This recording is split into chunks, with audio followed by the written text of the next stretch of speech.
सावधानी से सुनिए। चारों ओर से बिखरा खुला है, इसलिए मन का इधर उधर जाना स्वाभाविक है, इसलिए जोर लगा करके सुनना चाहिए। महाराज परीक्षित श्री कृष्ण लीला के विषय में प्रश्न किए हैं। जैसा उन्होंने कई बार प्रश्न किया है, प्रथम स्कंध से लेकर के 12 स्कंध तक, परंतु महाराज परीक्षित के समस्त प्रश्नों में बहुत ही उत्कंठा के साथ पूछा गया प्रश्न 10वें स्कंध के प्रारंभ में है। बहुत ही उत्कंठा से ये सुखदेव गोस्वामी से पूछते हैं और बारंबार विस्तरात, सर्वम इत्यादि शब्द का प्रयोग करते हैं। आप कृष्ण लीला का विस्तार से वर्णन कीजिए और सभी लीलाओं का वर्णन कीजिए। यद्यपि यह संभव नहीं था कि महाराज परीक्षित को केवल 3-4 दिन के अंदर संपूर्ण भागवतम सुना दिया जाए। 9वां स्कंध कहते कहते 4 दिन बीत गया था। चतुर्थे कृष्ण जन्मनि, ये भागवत सप्ताह का क्रम लिखा गया है, तो बताया गया है कि चौथे दिन भगवान के जन्म की कथा कहनी चाहिए लास्ट में। तो इसका अर्थ है कि 10वां स्कंध के चौथे अध्याय से 5वें दिन की कथा प्रारंभ होती है। 5, 6, 7 3 दिन केवल उन्हें सुनना था। और इसके लिए महाराज परीक्षित कह रहे हैं कि संपूर्ण कृष्ण लीलाओं का वर्णन कीजिए तथा विस्तरात, शब्द विस्तार, जैसे आपने 9वें स्कंध में अति संक्षेप में कृष्ण लीला का वर्णन कर दिया, वैसे नहीं, बहुत विस्तार से सुनाइए। महाराज परीक्षित के प्रश्नों को हम लोग यहाँ पर सुनेंगे इस सत्र में, इस बैठक में। इसलिए सबसे पहले भगवान श्री व्यासदेव अथवा श्री शुद्ध गोस्वामी कहते हैं, श्री राजोवाच, श्री राजा ने पूछा। श्री राजा परीक्षित, श्री राजा का अर्थ है कि महाराज परीक्षित बहुत ही सुंदर लगते थे। जिस व्यक्ति में कृष्ण प्रेम होता है उसका सौंदर्य बढ़ जाता है। तो महाराज परीक्षित के लिए श्री शब्द का प्रयोग किया है। श्री राजोवाच, श्री राजा ने पूछा। वे कहते हैं, कथितो वंश विस्तारो भवता सोम सूर्ययो राज्ञाम चोभय वंश्यानाम चरितम परमाद्भुतम जदोश्च धर्मशीलस्य नितरा मनुष्योत्तमम् तत्रांशे नावतीर्णस्य विष्णुर्विरजाणि संशम। इन दोनों श्लोकों का अन्वय एक में है। हे ब्राह्मण, हे गुरुदेव, भवता सोम सूर्ययो वंश विस्तार कथित। आपने सोम वंश और सूर्य वंश के विस्तार के वंश का बहुत विस्तार से वर्णन किया। कथित वंश विस्तार, इसके द्वारा महाराज परीक्षित मानो यह ध्वनित कर रहे हैं कि कथित शब्द बता रहा है कि अब आगे कहने की आवश्यकता नहीं है। कथित कह दिया गया और वह भी बहुत विस्तार से आपने कहा, वंश विस्तार। तो वास्तव में महाराज परीक्षित अब केवल कृष्ण कथा सुनना चाहते थे, भगवान श्री कृष्ण की लीलाएं ही सुनना चाहते थे। तो उन्होंने सोचा कि भावावेश में या पूर्व के वर्णन के आवेश में श्री सुखदेव गोस्वामी अन्य राजाओं का भी इतिहास कहने लगेंगे और वंश विस्तार करेंगे। इसीलिए उन्होंने सोचा कि हमें तो कृष्ण लीला सुननी है, मतलब कहीं ये वर्णन करने लगेंगे वंश विस्तार का या अन्य राजा का, तो बीच में रोकना ठीक नहीं होगा। तो अभी से वे अपना आशय व्यक्त कर रहे हैं कि अब मैं और सुनना नहीं चाहता हूं, अब केवल श्री कृष्ण लीला सुनना चाहता हूं। इसीलिए वे कहते हैं कि कथित वंश विस्तार। आपने सोमवंश और सूर्यवंश के पुत्र पौत्र आदि का बड़े विस्तार से वर्णन किया। क्या हो रहा है? और इसके साथ ही साथ केवल पुत्र पौत्र आदि वंश का विस्तार से वर्णन ही नहीं किया, बल्कि दोनों वंश के विशिष्ट राजाओं के अद्भुत चरित्र का भी आपने वर्णन किया। राज्यम च उभय वंश्यानाम चरितम परमाद्भुतम। उभय वंश्यानाम, दोनों वंश में उत्पन्न राजाओं का अद्भुत चरित्र 9वें स्कंध में बताया गया है। वर्णन के क्रम से देखा जाए तो सबसे पहले श्रील सुखदेव गोस्वामी ने सूर्य वंश का वर्णन किया था और बाद में सोम वंश का, परंतु महाराज परीक्षित पहले सोम वंश नाम ले रहे हैं और बाद में सूर्य वंश। देखा जाए तो उत्कर्ष की दृष्टि से सोम वंश अत्यधिक पावन है और श्रेष्ठ है। इसमें राजा भी बहुत श्रेष्ठ हुए हैं तथा स्वयं भगवान का अवतार इस वंश में हुआ है। इस दृष्टि से बड़े आदर के साथ श्री सुखदेव गोस्वामी महाराज परीक्षित सबसे पहले सोम शब्द कह रहे हैं। कथितः वंश विस्तारो भवता सोम सूर्य। सोम सूर्य, आपने सोम वंश और सूर्य वंश का वर्णन किया। तो सूर्य सोमयो भी कहा जा सकता था, परंतु जिस बात का किसी व्यक्ति के मन पर बहुत गहरा असर होता है वह बात उसके जिह्वा से पहले निकल जाती है। सोम वंश अत्यधिक पावन है। अर्थात श्रूयताम राजन वंश सोमस्य पावन। 9वें स्कंध के 14वें अध्याय में श्री सुखदेव गोस्वामी ने कहा था कि हे राजन, अब सोम के पावन वंश का वर्णन सुनिए। जस्मिन ऐलादयो भूपा कीर्तनते पूर्ण कीर्तया। जिस वंश में ऐल आदि राजा हुए हैं, पूर्व आदि राजा। कुछ राजाओं का नाम मैं रखना चाहता हूँ सूर्य वंश और सोम वंश के। सूर्य वंश में बहुत ही अद्भुत चरित्र जिनका था, उनमें सबसे पहले उल्लेख आता है सुदुम्न का, जो मनु महाराज के पुत्र थे। मनु महाराज पुत्र चाहते थे लेकिन वो पुत्री के रूप में जन्म लिए, क्योंकि मनु महाराज की पत्नी ने ऐसा ही संकल्प किया। फिर बाद में उनको पुरुष बनाया गया, भगवान की आराधना करते हैं, परंतु फिर वे स्त्री हो गए। बाद में भगवान शिव ने व्यवस्था दिया कि 1 महीना यह पुरुष रहेगा और 1 महीना स्त्री रहेगी। यह अद्भुत चरित्र।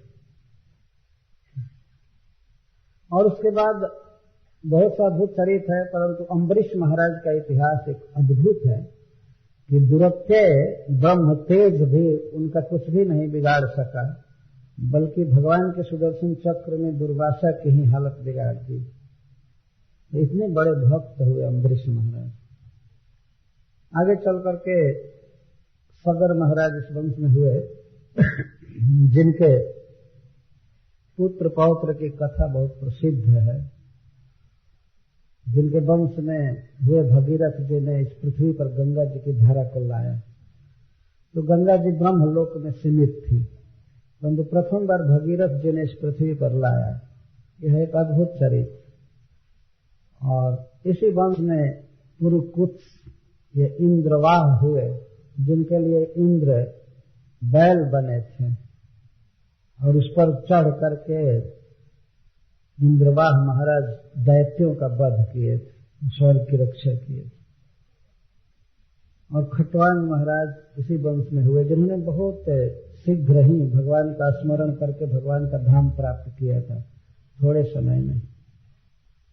इस प्रकार से इन राजाओं की कथा है। सोम वंश में महाराज पुरुरवा की बहुत प्रसिद्ध कथा है। इसके साथ ही साथ जजाति महाराज ये बहुत ही पुण्यात्मा राजा हुए हैं, और उससे पहले उनके पिताजी नहुष। और इसी वंश में आगे चलकर राजर्षि भरत हुए, दुष्यंत के पुत्र।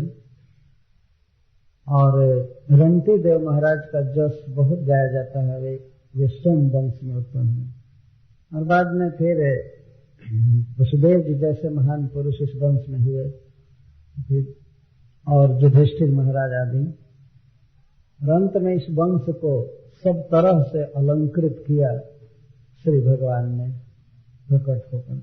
वास्तव में इस संसार में सबसे अधिक प्रशंसनीय कोई वंश है तो सोम वंश। इसी वंश में महाराज जदु हुए बाद में, और उस जदु वंश में भगवान का जन्म हुआ। तो इतने पवित्र और इतने अद्भुत वंशों का वर्णन सुनने के बाद महाराज परीक्षित अब श्री कृष्ण लीला के विषय में विशेष जिज्ञासा कर रहे हैं। बहुत ध्यान देने की बात है, भक्तों के लिए बहुत महत्वपूर्ण बात है कि एक चलती हुई कथा को रोका जा रहा है और विशेष कथा को सुनाने के लिए आग्रह किया जा रहा है। ऐसा कभी हम लोग दूसरे प्रसंग में नहीं देखते हैं। प्रथम स्कंद से लेकर 12 स्कंद तक आप देखिए, जो बात श्रील सुखदेव गोस्वामी बोलते हैं उसको महाराज परीक्षित अनुमोदन करके और कहते हैं ठीक और इसको सुनाइए, या इसमें ये शंका हो रही है। लेकिन 9वें स्कंद की कथा सुनने के बाद और श्री कृष्ण लीला का थोड़ा सा वर्णन सुनने के बाद वे कहते हैं और सब रोक दीजिए और श्री कृष्ण लीला का वर्णन कीजिए। और मैं अलम बुद्धि हो गई, अब नहीं सुनना चाहता हूं। इसके लिए कथितः वंश विस्तार शब्द कह रहे, कथितो वंश विस्तार भवता सोम सूर्य राज्ञाम चोभय वंश्यानाम चरितम परमाद्भुतम यदोश्च धर्मशील से मित्रा मनुष्यतमम। इसके साथ ही साथ आपने जदु महाराज के वंश का भी विस्तार किया। श्रीमद् भागवतम के 23वें अध्याय से प्रारंभ होता है जदु वंश का वर्णन और 24वें अध्याय में आकर के पूरा होता है। जदु महाराज के 4 पुत्र थे और उनके चारों पुत्रों की वंशावली गिनाई गई है। जैसा आप लोगों ने पढ़ा होगा, वंश गिनाते समय यह ऐसे ऐसे कल कल भागवत पढ़ने वाले सोचते हैं ये क्या जरूरत है इतना नाम गिनाने की लेकिन वह बिल्कुल आवश्यक है, बहुत ही पवित्र है। तो जदु महाराज के वंश का विस्तार भी हुआ, ऊपर से इस कानून चलेगा जदोश्च वंश विस्तार कथित, और जदोश्च वंश राज्ञा नाम अद्भुतम चरितम च कथितम। ऊपर से दोनों लाना पड़ेगा कि जदु महाराज के भी वंश विस्तार आपने किया और इसके साथ जदु महाराज के वंश में उत्पन्न अद्भुत राजाओं का इतिहास भी आपने कहा। तत्रांशे नावतीर्ण से विष्णु गिरजानी संसुन, ये स्वतंत्र वाक्य है। जो सुने हैं उसमें अलम बुद्धि कर रहे हैं कि अब नहीं सुनना चाहता हूं। तत्र जदु वंश अवतीर्णस्य विष्णु गिरजाणी संसुन। तत्रांशे नावतीर्णस्य, तत्र का अर्थ जदुवंशे तस्मिन् वंशे अवतीर्णस्य विष्णु गिरजाणी संसन। कथम भूतस्य विष्णु अंशेन अवतीर्णस्य, जो अंश के साथ अवतीर्ण हुए, अंशेन श्री बलदेवेन सहित, जो अपने अंश अपने ही प्रकाश अपने ही स्वरूप श्री बलराम जी के साथ अवतीर्ण हुए जदुवंश में, और अवतार लेकर के उन्होंने जो किया उनके लीलाओं का वीर्य का वर्णन कीजिए। संसनः प्रशंसनः, उसकी प्रशंसा कीजिए अर्थात उसे सुनाइए। मैं और नहीं सुनना चाहता हूं ये कहने की आवश्यकता नहीं थी। श्रेष्ठ लोग ऐसे बोला करते हैं, विष्णु के वीर्यों का वर्णन कीजिए, विष्णु की लीलाओं का वर्णन कीजिए। विष्णु शब्द क्यों कह रहे हैं? विष्णु शब्द कहने का भाव महाराज परीक्षित का एक अद्भुत है कि वो उन्हीं प्रभु का चरित्र में सुनना चाहता हूं जो वास्तव में सर्वव्यापक है। और द्वारका जाते समय हस्तिनापुर में वे रथ पर बैठे थे और मेरी माँ की प्रार्थना सुन करके जो मेरे माँ के कुक्षी में उदर में प्रवेश करके मेरी रक्षा किए थे, गर्भ में महाराज परीक्षित को भगवान बचाए थे। तो वे रथ पर भी थे और उत्तरा के गर्भ में भी थे। यह है कृष्ण का विष्णुत्व, एक ही समय में वो सर्वत्र व्याप्त है। तो जो इस जगत की सृष्टि करते हैं और सब में प्रविष्ट होते हैं, सबको ज्ञान देते हैं, पालन पोषण करते हैं, उनको विष्णु कहते हैं। विष्णु शब्द की परिभाषा दी गई है इसके शास्त्रों में। विष्णु शब्द का अर्थ ही है जो सब में समाया हुआ है। सर्वम व्याप्नोति इति विष्णु, जो सबको व्याप्त करे, जो सब में समाया रहे, सब कुछ जानता है, सर्वत्र अवस्थित है, एक ही समय में जुगपत एक ही समय में सर्वत्र है, उसको विष्णु कहते हैं। तो भगवान श्री कृष्ण बहुत सी लीलाएं किए जिससे उनका यह विष्णु नाम बहुत प्रसिद्ध है। जैसे अनंत कोटि गोपियों के बीच प्रकट होना, एक एक गोपी के साथ एक एक रूप से। 7 बैलों को नाथने के लिए भगवान 7 रूप में हो गए। द्वारका में जितनी महिषियां हैं, भगवान की पत्नियां हैं, सबके साथ भगवान एक एक रूप से रहते हैं।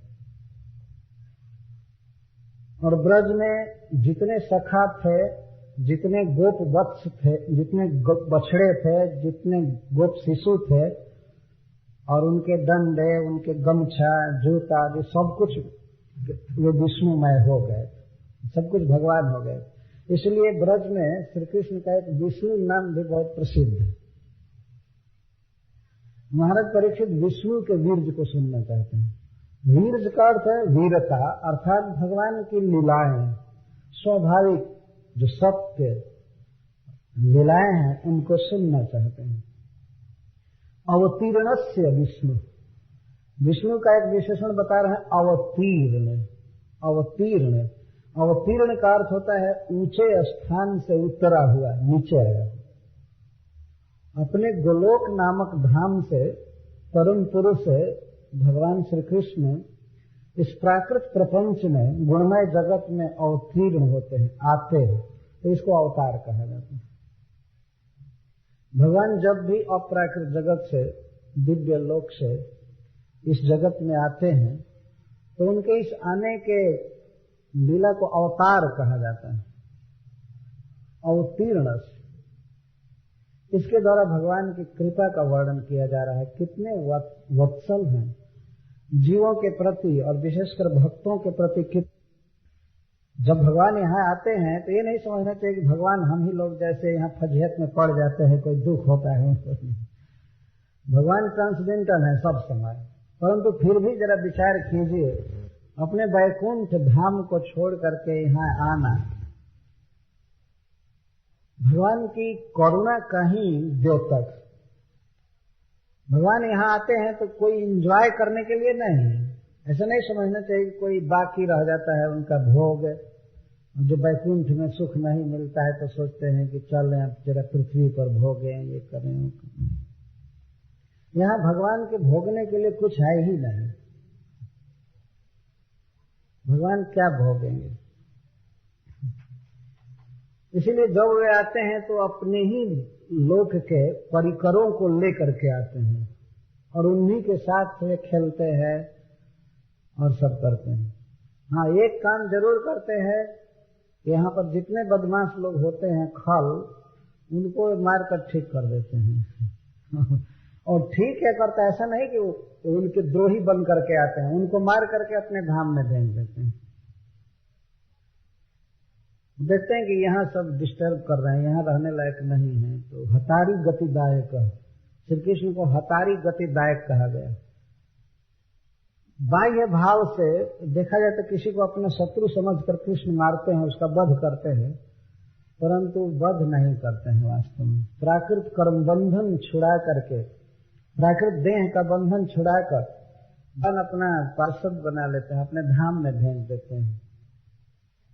इसको कहते हैं हतारी गति में। जिसको मारते हैं उसको भी ऐसी गति देते हैं, और फिर जो उनसे प्रेम करते हैं उनके लिए तो कहना ही क्या है।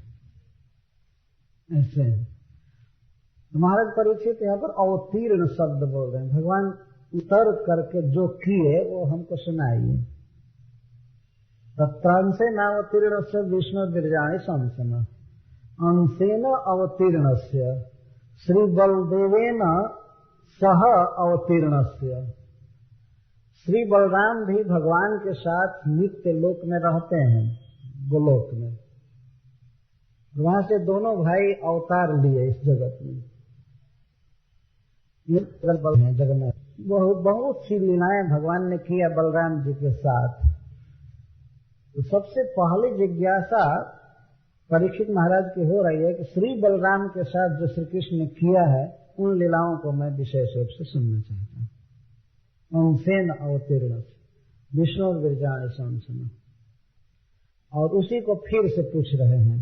अवतीर्ज जदुर्वंशे भगवान भूत भावन कृतवान यानि विश्वात्मा तानि नो बद विस्तरात्। विस्तरात् शब्द लगा रहे। एक बार वे कह चुके तत्र अंशेन अवतीर्ण से, लेकिन इतनी लालसा है, कहते हैं कि जदुवंश में अवतार लेकर भूत भावन विश्वात्मा भगवान ने जो जो लीला किया उन सबको हमें सुनाइए और विस्तार से सुनाइए। इतनी लालसा है कि सब सुनना चाहते हैं। उतना समय नहीं है महाराज परीक्षित के पास, 3 दिन में क्या सुनेंगे, लेकिन लालसा इतनी है कि ये सोचते हैं सारी लीलाएं सुन लें, सारी लीलाएं सुन लें। इस प्रकार की उत्कंठा हो रही है, और वो विस्तार से। यानी और तानी शब्द बता रहे कि उन्होंने जो जो किया है जावंती लीला में वो सारा सुनाइए, सब सुनाइए, विस्तार के साथ सुनाइए। और इस श्लोक में महाराज परीक्षित भगवान श्री कृष्ण के लिए भूत भावना और विश्वात्मा शब्द का प्रयोग कर रहे हैं। यह भगवान का गुणानुवाद। भगवान श्री कृष्ण क्या है, इस बात को हमें समझते चलना चाहिए। आज के युग में तो लोग इतने डल माइंडेड हो गए हैं, इतनी कम बुद्धि हो गई है कि भगवान को जल्दी समझते नहीं। वो जानते हैं बस वही कृष्ण ना जो गोपियों के साथ नाचते हैं, गाते हैं, करते हैं। श्री कृष्ण क्या है? भूत भावना। वास्तव में महाराज परीक्षित समझते हैं कि कृष्ण क्या है। भूतानि भावयति पालयति इति भूत भावना, अथवा भूतानि भाववंती प्रेमवंती करोति इति तथा भूत। भूत भावना, भूत का अर्थ होता है जीव, भूतानि जीवा,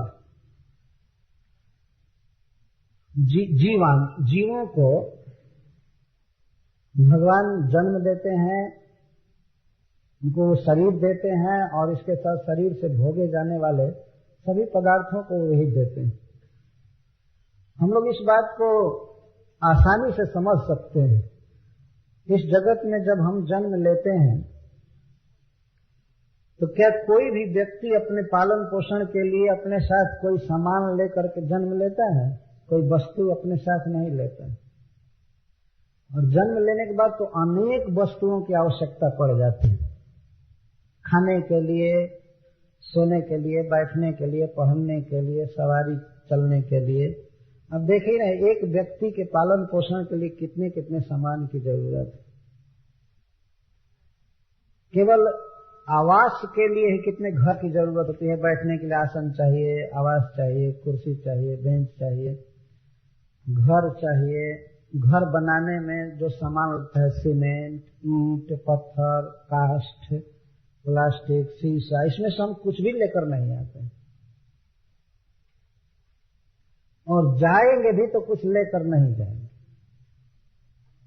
तो बीच में कौन व्यक्ति है जो हमारे जीने के लिए इतने सारे वस्तुओं की व्यवस्था कर रहा है? जितने लोग हैं वो कपड़ा पहनते हैं, वस्त्र पहनते हैं, खाते हैं, पीते हैं, उनके लिए घर है। कहीं कहीं तो हम लोग देखे हैं किसी किसी आदमी के घर में एक आदमी है और 50 गिलास रखा है, जो 50 कटोरियां रखा है। पता है उनको मांजने धोने में कितना बेकार समय जाता है।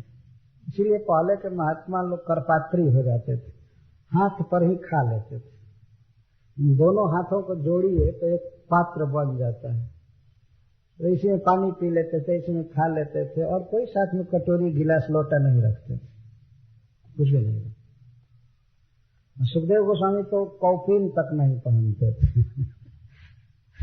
ये सब फालतू भार है वास्तव में, इसकी कोई आवश्यकता नहीं है।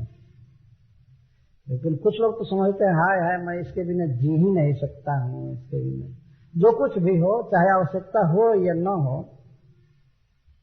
लेकिन हमें इस बात पर विचार करना है कि कौन व्यक्ति इन सारी वस्तुओं की स्थापना कर रहा है, व्यवस्था कौन कर रहा है।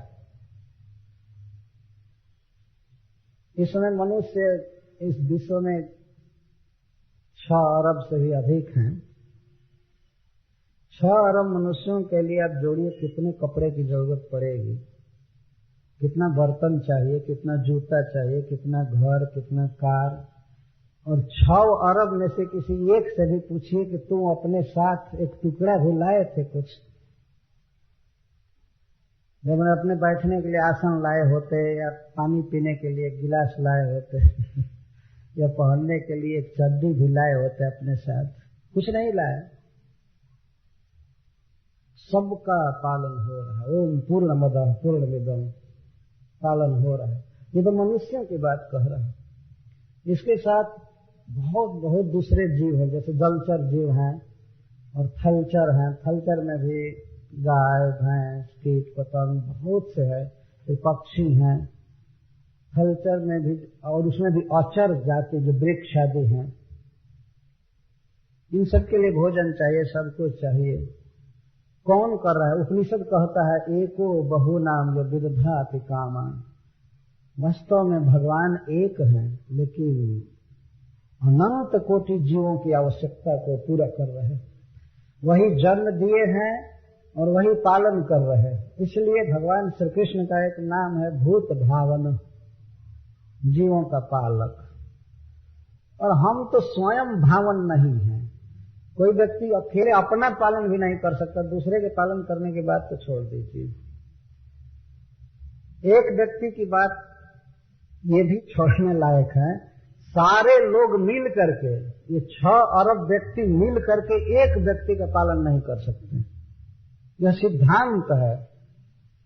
आप विचार करके देखिए, यदि भगवान आज नोटिस दें कि हमारी पृथ्वी को खाली करो, तुम लोग अपने लिए भूमि बनाओ, मान लीजिए कहीं नोटिस आ जाए बैकुंठ से हमारी भूमि को खाली करो, या इतने दिन से रहे हो इसका पार्किंग चार्ज दो, इसका दाम दो, इतने दिन से रहे। भगवान की बनाई हुई भूमि को ही हम लोग कितना महंगा बेच रहे हैं, जो सभी लोग जानते हैं। पहले हम लोग ये सोच भी नहीं सकते थे कि जमीन फीट पर बिकती है। 1 फुट का ये दाम है, 1 फुट का ये दाम है। मीटर भी बंद होने लगा। अब पृथ्वी बिकने लगी फीट में, इतना फीट, इतना फीट, इतना फीट, और वो भी बहुत महंगा। तो सारी पृथ्वी का अगर दाम जोड़ा जाए इसी हिसाब से, और भगवान की मांग आवे कि 1-1 इंच जमीन का दाम दो और नहीं तो खाली करो, जाओ, कहाँ जाएंगे? और क्या कोई कह सकता है कि नहीं हमारा अधिकार है? भगवान पूछें क्यों अधिकार है तुम्हारा, क्या बनाए थे, अपने साथ लेकर आए थे? कोई कहा ठीक है तब हम जल में रह लेंगे। भगवान का जल में भी नहीं जाना है। मान लीजिए भगवान का जल भी मेरा है, भूमि रापो नलो वायु खम मनो बुद्धि रे, जल भी मेरी शक्ति है, मैंने बनाया। आकाश में भी नहीं रह सकते हो, खम आकाश भी मेरा है। तब जीव क्या करेगा? यही कहेगा ना कि माफ कीजिए सरकार और इसके अलावा क्या जीव कर सकता है? यही संबंध, यही भावना तो भगवान के साथ अभी स्थापित करनी है ना। हम दीन हैं, आप महान हैं, आप विभु हैं, आप परम ईश्वर हैं, आप दयालु हैं। यह सामान्य बात है जो मनुष्य को कम से कम रात दिन कहना चाहिए भगवान से। आप ही हमारे माता हैं, आप ही हमारे पिता हैं, आप ही हमारे पालक हैं, पोषक हैं। लेकिन हम लोग भगवान को श्रेय न दे करके दूसरे जीवों को दिया करते हैं, कहते हैं ये हमारे लिए कर रहा है, ये कर रहा है, वो कर रहा है। कोई नहीं कर रहा है। वैसे माता पिता बच्चे को जन्म देते हैं, लेकिन वो करते क्या है? माँ के स्तनों में दूध भर जाता है, वो माँ का प्रयास नहीं है, न तो पिता की कोई व्यवस्था है, वो वास्तव में भगवान की व्यवस्था है। बच्चा जन्म लेता है, जन्म लेने के बाद माँ के स्तनों में दूध भर जाता है, भगवान भोजन की व्यवस्था करते हैं। इसी तरह भगवान और अन्य प्रकार से अन्न उत्पन्न करते हैं, फल देते हैं, सब कुछ करते हैं। तो भगवान की इस विशेषता को श्री परीक्षित महाराज एक शब्द में व्यक्त कर रहे हैं, भूत भावना। खास करके अवतीर्ज, जदुर्वंश से अवतीर्ज शब्द से इसको जोड़ रहे हैं। भगवान क्यों अवतार लेते हैं इस जगत में?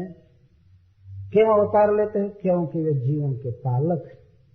जब वो देखते हैं कि कुछ असुर, कुछ राक्षस हैं, डिस्टर्ब कर रहे हैं, ठीक से नहीं चलने दे रहे हैं, तो वे आते हैं उनका दमन करने के लिए। विनाशाय च दुष्कृता, उनका दमन करते हैं और भक्तों की, सज्जनों की रक्षा करते हैं, इसके लिए आते हैं।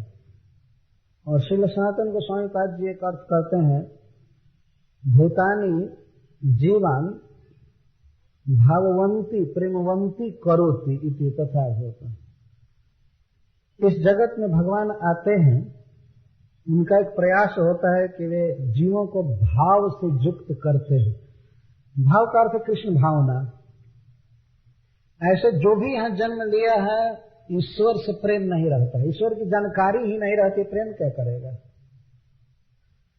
जब किसी से प्रेम किया जाता है तब जब उसके विषय में ज्ञान होता है, हम जानते हैं, तब प्रेम करते हैं। लेकिन भगवान के विषय में तो जीवों को ज्ञान ही नहीं रहता, वो प्रेम क्या करेंगे? प्रेम की तो बस पराकाष्ठा कर देते हैं। जो पूछिए कि भगवान का ज्ञान आपको है? हाँ है। क्या भगवान है? बस अलख निरंजन निराकार है, हो गया ज्ञान का ही तीसरी खत्म। जब भगवान का न मुख है, न हाथ है, न पैर है, न कान है, न नाक है, तो ऐसे भूत से क्या कोई प्रेम करेगा? बताइए। पता नहीं कैसे निराकार से लोग प्रेम करते हैं, हमको आज तक समझ में नहीं आया। निराकार से कोई क्या प्रेम कर सकता है? हम लोग तो प्रेम कर रहे हैं, इस संसार में देखते हैं कि इस व्यक्ति को सिर है, हाथ है, पैर है, वाणी है, बोलता है। हम प्रेम करते हैं तो वो भी रिस्पांस देता है, हम कुछ कहते हैं तो वो भी फोन में उत्तर देता है। लेकिन ऐसे भगवान से क्या प्रेम किया जाए? लेकिन ऐसे भगवान से क्या प्रेम किया जाए कि हम बोलें और वो कभी बोले ही नहीं? रोज प्रार्थना करें, कुछ कहें और भगवान कभी कुछ बोले ही नहीं। यह मानना वास्तव में सरासर गलती है। ये गलती नहीं, अपराध है वास्तव में। परम सुंदर भगवान को और परम सर्वज्ञ भगवान को निराकार कहना और संवेदन शून्य व्यक्ति कहना, यह अपराध। सारा जगत इसी में फंसा हुआ है। हम लोग देखते हैं संसार में कुछ हिंदुओं को छोड़ करके बाकी सब लोग ईश्वर को निराकार मानते हैं। भगवान अपने धाम में रह करके ये सब खुराफात देखते रहते हैं कि ये लोग क्या हमारे विषय में सोच रहे हैं। इसीलिए उतरते हैं।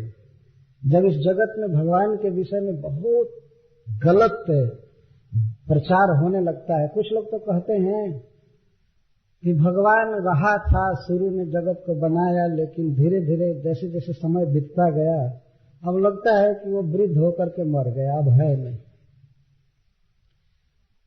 इस प्रकार की पुस्तकें लिखी गई हैं। विचार करते हैं मूर्ख लोग जिन्हें कोई ज्ञान नहीं, कहते हैं भगवान अब है नहीं, या होंगे भी तो अब बीमार होंगे, अब बहुत वृद्ध हो गए होंगे। और कुछ लोग तो कहते नहीं नहीं भगवान है, लेकिन वो एक शक्ति है, उनका कोई रूप नहीं, न उनका कोई घर है, न कोई कर्म है, ऐसे बस तो है, बस मानो है।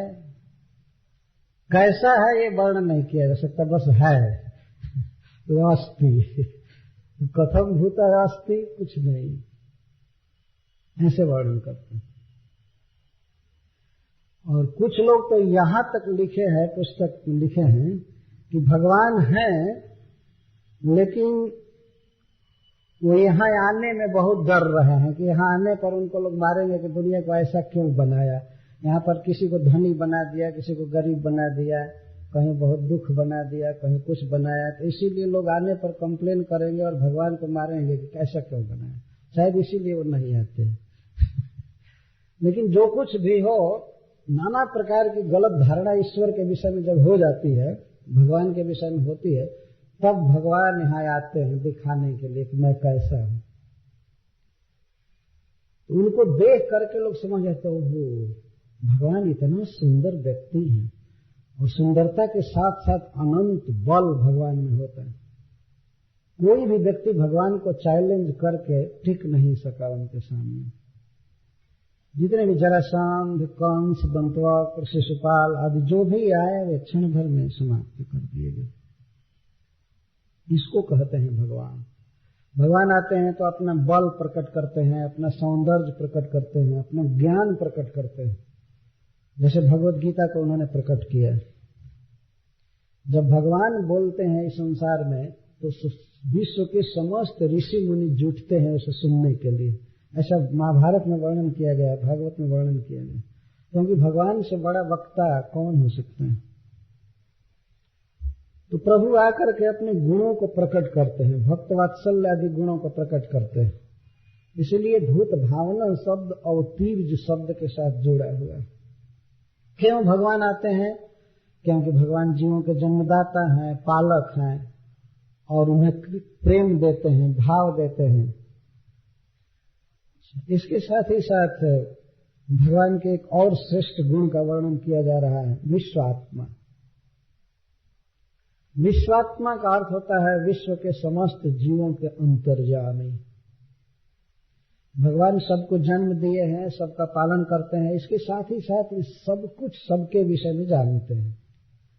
किसको कब क्या आवश्यकता है, किसने क्या कर्म किया है, आगे क्या होना चाहिए, इसके लिए कैसे पालन करना है और सब कुछ करना है, इस विषय में भगवान विश्वात्मा है। आत्मा का अर्थ होता है ज्ञाता, अंतर्यामी, और विश्व का अर्थ है विश्वस्थित समस्त जीव। हम लोगों का ज्ञान बहुत सीमित है। हमारा ज्ञान काल द्वारा बाधित है, देश द्वारा बाधित है। देश द्वारा बाधित ज्ञान इस प्रकार से है, जैसे मान लीजिए मैं कुछ देखता हूं तो कुछ ही देश तक, कुछ ही दूरी तक हमारी आंखें देख सकती हैं, आगे नहीं देख पाती। दीवार द्वारा, घर में या किसी आवरण द्वारा हमारी दृष्टि ढक जाती है। मन भी बहुत दूर तक नहीं जा सकता है, पीछे की बातें याद नहीं हो रहती है, भविष्य का ज्ञान नहीं रहता है। किसी व्यक्ति से पूछा जाए कि आप 21 जनवरी को 10:45 पर इतने सेकंड पर लास्ट ईयर क्या कर रहे थे, किसी से पूछा जाए हम लोगों से। 21 जनवरी 1901 में आप 10:45 और इतने सेकंड पर क्या सोच रहे थे और क्या कर रहे थे? पहले तो दिमाग लगाना पड़ेगा कि मैं कहाँ था, इतना भी स्मरण नहीं रहेगा। कहाँ था, कटक में था कि कहाँ था, और वो भी कटक में भी किस गली में था, किस घर में था, 10 बजे ऑफिस में था कि उस दिन कहीं संडे तो नहीं था। कहीं ये तो विचार करना पड़ेगा। विचार करते करते हम सेकंड का तो खोज नहीं पाएंगे कि उस सेकंड में हम क्या सोच रहे थे। परंतु भगवान गीता में कहते हैं, वेदा हम समतीतानि वर्तमानानि चार्जुन भविष्याणि च भूतानि माम तु वेदन कष्टम। हे अर्जुन, अतीत में जो कुछ बीत गया है, एक एक जीव किस सेकंड पर क्या किया, ये सारी बातें मैं जानता हूं। भूतकाल में हमारा दिमाग उतना पीछे नहीं जा सकता है। कोटि कोटि वर्ष पीछे किसी व्यक्ति ने कब क्या बोला, कब कुछ किया, क्या बोला, क्या सोचा, वो सब कुछ भगवान को ज्ञात है। और भविष्य काल में अनंत जुग जुग तक क्या होगा, कौन क्या कब खाएगा, कब सोएगा, कब छींकेगा, सब कुछ भगवान को ज्ञात, सब कुछ ज्ञात। वर्तमान का तो कहना ही नहीं, सब कुछ ज्ञान है। इसको कहते हैं विश्वात्मा। भगवान का ज्ञान काल द्वारा या देश द्वारा बाधित नहीं है, सब जगह वे हैं और सब कुछ जानते हैं। इस प्रकार के प्रभु इस जगत में अवतीर्ण होते हैं, क्योंकि देख लेते हैं कि मेरे गए बिना, मेरे यहाँ कुछ व्यवस्था किए बिना यह स्थिति ठीक नहीं है। विश्वात्मा वे आते हैं इस जगत में और अवतार लेकर के बहुत बहुत लीला करते हैं। वैसे तो अनेक बार वे आते ही रहते हैं, परंतु जब वंश में जो अवतार लेकर के उन्होंने किया है वो तो अद्भुत है, वो तो अद्भुत है। वास्तव में भगवान के अनेक अवतार हैं, अनेक अवतारों में उन्होंने बहुत सी लीलाएं किया है, लेकिन श्री कृष्ण रूप में अपने स्वरूप में स्वयं भगवान श्री कृष्ण ने जो लीलाएं की हैं वे अद्भुत हैं और सबके लिए प्रिय। इसी को अगले श्लोक में, चौथे श्लोक में महाराज परीक्षित कह रहे हैं, निवृत्त तरसैरुपगीयमानात् भवौषधा श्रोत्र मनोभिरामात् क उत्तम श्लोक गुणानुवादात् पुमान् विरज्येत विना पशुघ्ना। मानो श्री सुखदेव गोस्वामी ने कहा कि महाराज परीक्षित, आप तो 4 दिन से कुछ भी खाए पिए नहीं हैं, एक बूंद पानी भी नहीं पिए हैं, खाने का तो प्रश्न ही क्या है। मान लीजिए मैं आपसे कथा कहूं तो आप कैसे सुनेंगे? तो थोड़ा आपको विश्राम लेना चाहिए। या महाराज परीक्षित ऐसी बात कह सकते हैं सुखदेव गोस्वामी से कि आप शंका मत कीजिए कि मैं थक गया हूं और मैं अब कथा से विश्राम लेना चाहता हूं, विरत होना चाहता हूं। वे कहते हैं कि कौन ऐसा व्यक्ति होगा, कौन ऐसा मनुष्य होगा जो उत्तम श्लोक के गुणानुवाद से विरत हो जाए या यह कह दे वह बहुत हो गया, उसके मन में अलम बुद्धि हो जाए कि बहुत सुन लिया, बहुत सुन लिया। ऐसा कौन है बिना पशुघ्नात्? यह श्लोक बहुत प्रसिद्ध है। जो पशुघ्न है अथवा जो अपशुघ्न है, जो आत्मा का हनन करते हैं, वो 3 प्रकार के व्यक्ति को छोड़ करके और कौन कृष्ण कथा से मन को हटा सकता है? वो कौन है? एक तो अपशुघ्न, अपशुक, अपशु घ्न। जो संस्कृत में आत्मा को अपशु कहा गया है, अपशु। अपशु का अर्थ होता है अपसुख, सुख का अर्थ है शोक। शोक शब्द से तात्पर्य है भूख, प्यास, जरा, मृत्यु, दुखानुभव, इसको शोक कहते हैं। आत्मा में वास्तव में ये सब नहीं है। आत्मा का जो नित्य स्वरूप है उसमें ये सब नहीं है, प्राकृतिक दुख सुख आदि सब कुछ। तो अपगता सुख यस्मात् स अपशुक तम हन्ति इति अपशुघ्न। तो आत्मा में शोक नहीं है अपने स्वरूप में, लेकिन ऐसे आत्मा को भी जो मारते हैं, घृणा नष्ट करते हैं, उनको आत्मघाती कहा गया।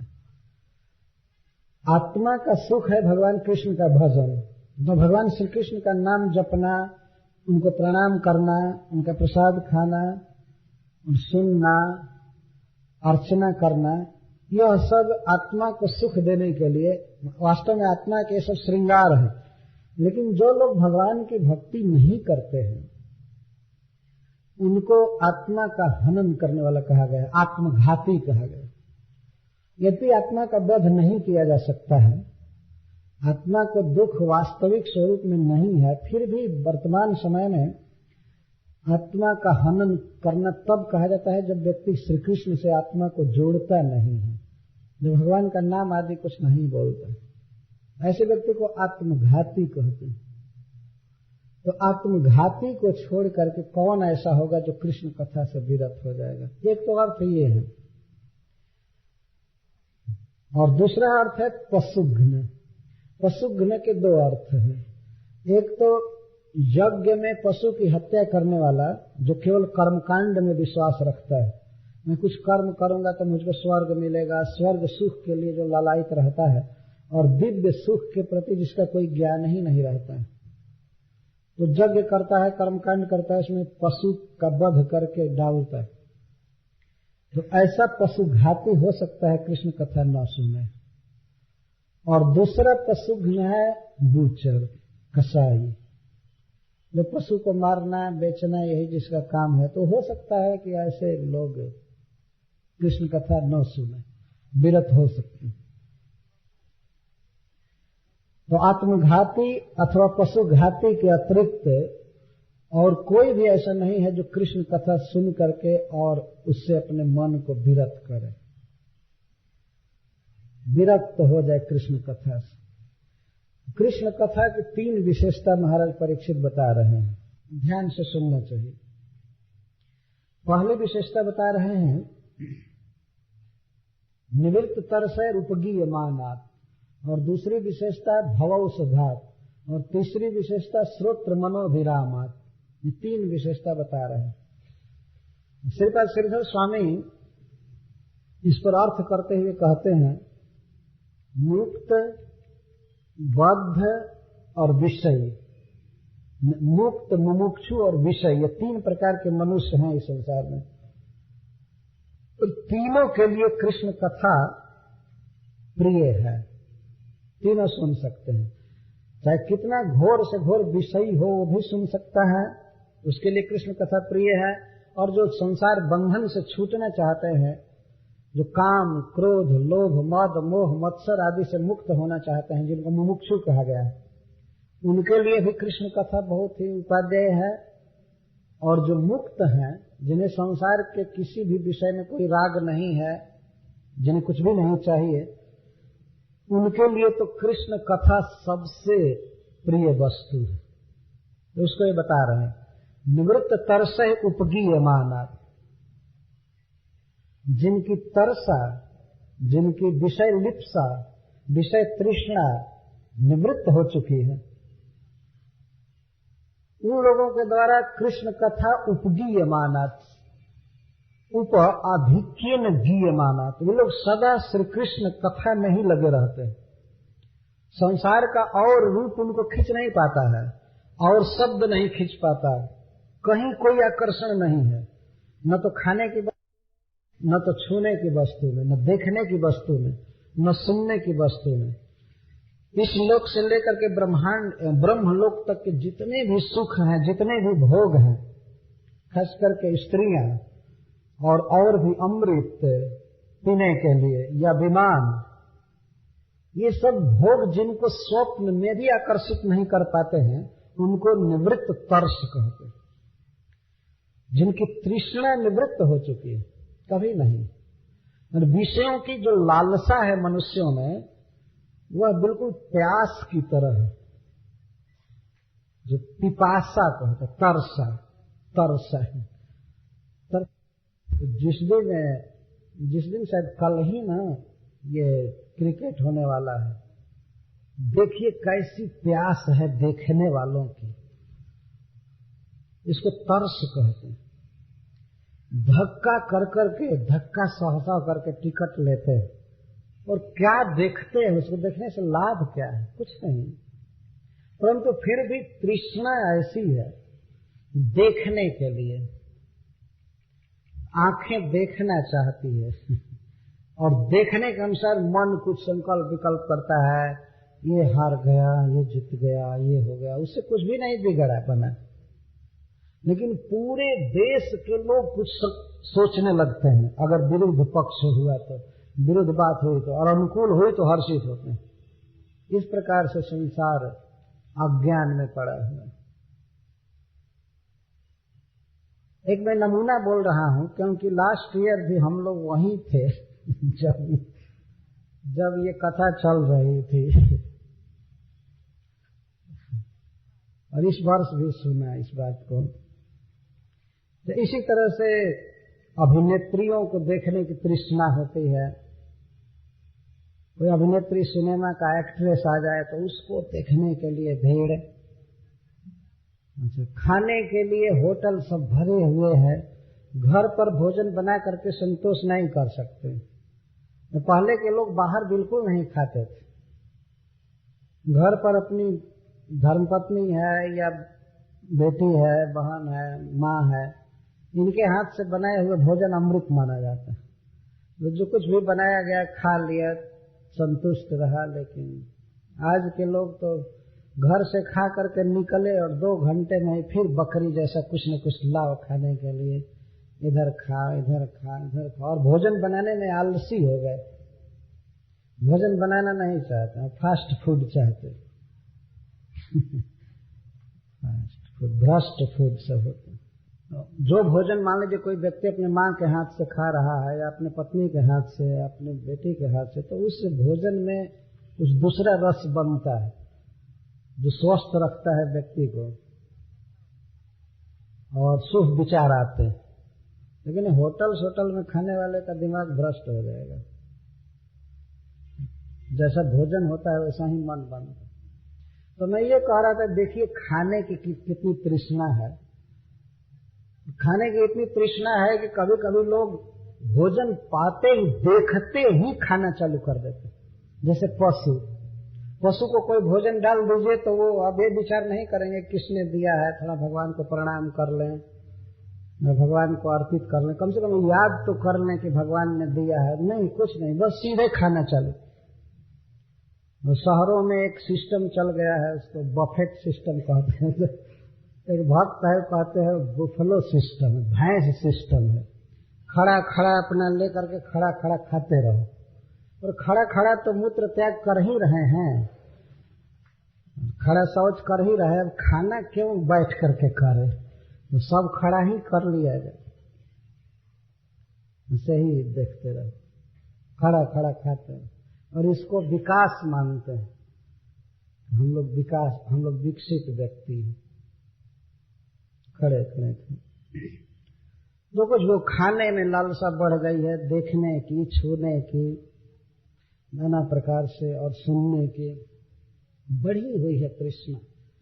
अनादिकाल से इस तरह से मनुष्य संसार को ही भोगना चाहते हैं, संसार को ही भोगना चाहते हैं। लेकिन कुछ ऐसे जीवन मुक्त महापुरुष होते हैं जो संसार के किसी रूप को देखना नहीं चाहते, उनका मन कभी नहीं जा सकता है और कभी कोई खा नहीं सकते भगवत प्रसाद के अतिरिक्त, उनकी जिह्वा उसे ग्रहण नहीं कर सकती।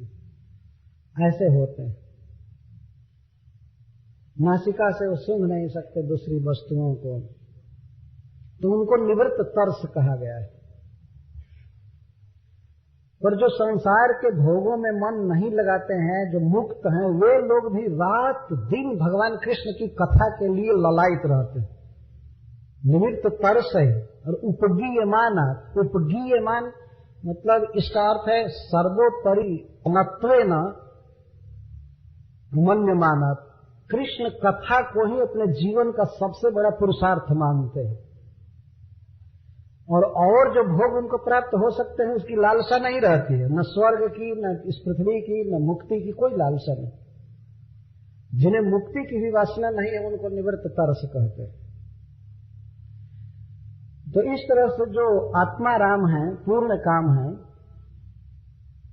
पूर्ण सेटिस्फाइड, वे लोग भी भगवान के कथा के लिए हैंकरिंग करते हैं। स्पृहा लगी रहती है रात दिन, हरे कृष्णा कृष्णा कृष्णा हरे हरे, हरे राम राम राम।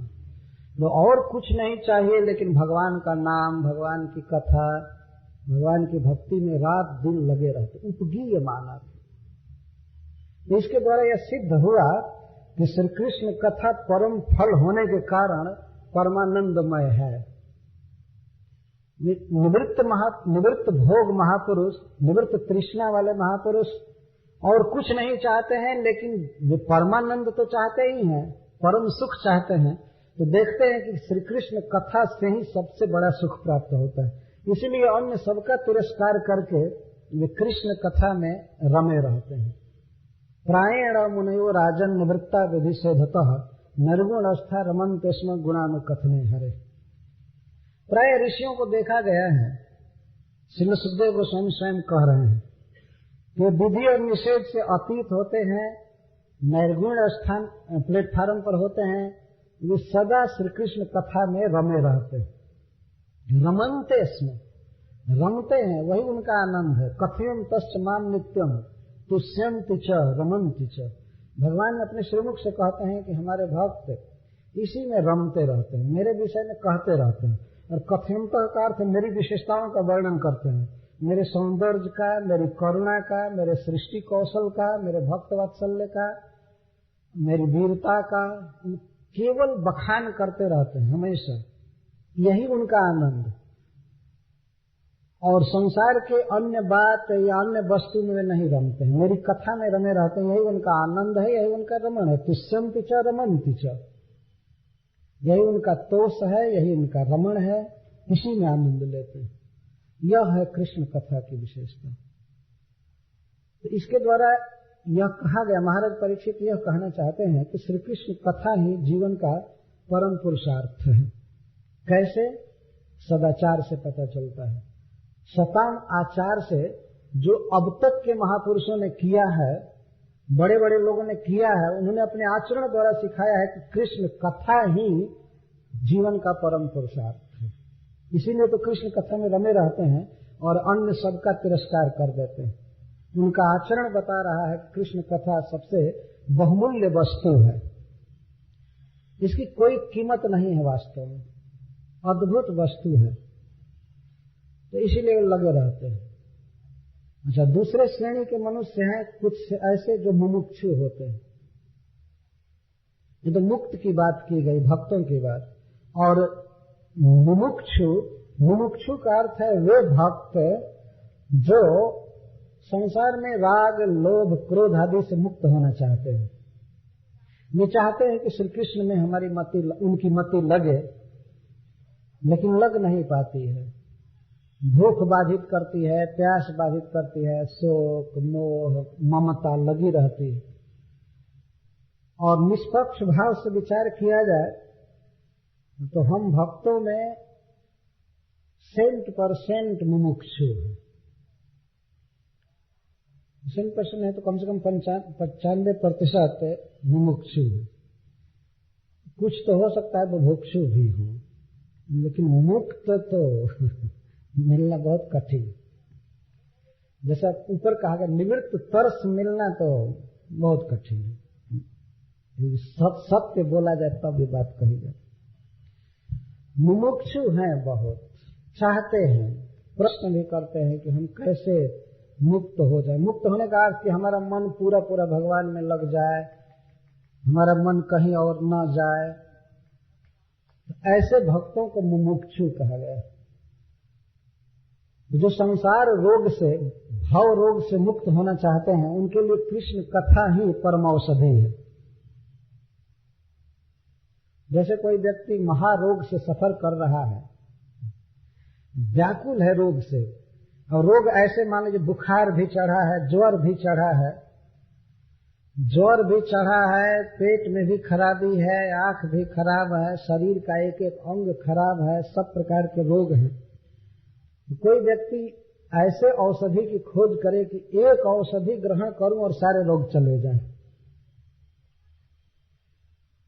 यद्यपि इस प्रकार का औषधि, इस प्रकार की औषधि भेषज इस संसार में सुलभ नहीं है कि एक औषधि खाइए और सब रोग दूर हो जाए। परंतु स्वर्ग में एक है औषधि, एक ही औषधि खाने से सारे रोग नष्ट हो जाते हैं और समूल कारण के सहित सारे रोग नष्ट हो जाते हैं। उस औषधि का नाम है अमृत।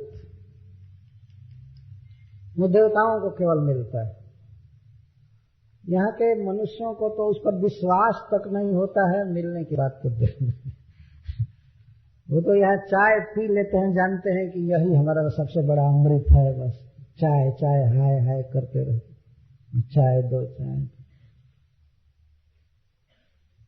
ये कल्पना नहीं कर सकते मनुष्य की। और इसी ब्रह्मांड के भीतर स्वर्ग में कैसे कैसे पेय हैं जिनको पीने से भागवत में लिखा गया है कि कभी भी केश नहीं पक सकता, कभी भी केश उजले नहीं होते हैं, शरीर में झुर्रियां नहीं पड़ती हैं, पसीना नहीं निकलता है, थकावट नहीं होती वहां की वस्तु खाने से। तो स्वर्ग में अमृत है जिसको पीने से सारे रोग दूर हो सकते हैं, लेकिन वह अमृत काम, क्रोध, लोभ, मोह, मात्सर्य आदि रोगों को नहीं मिटा सकता। देह रोग को मिटा सकता है लेकिन मानस रोग को नहीं मिटा सकता। परंतु भगवान का नाम तो सारे रोगों की दवा है। चेतो दर्पण मार्जनम भव महा भावाग्नि निर्वापणम। हरे कृष्णा कृष्णा कृष्ण हरे हरे, हरे राम राम राम।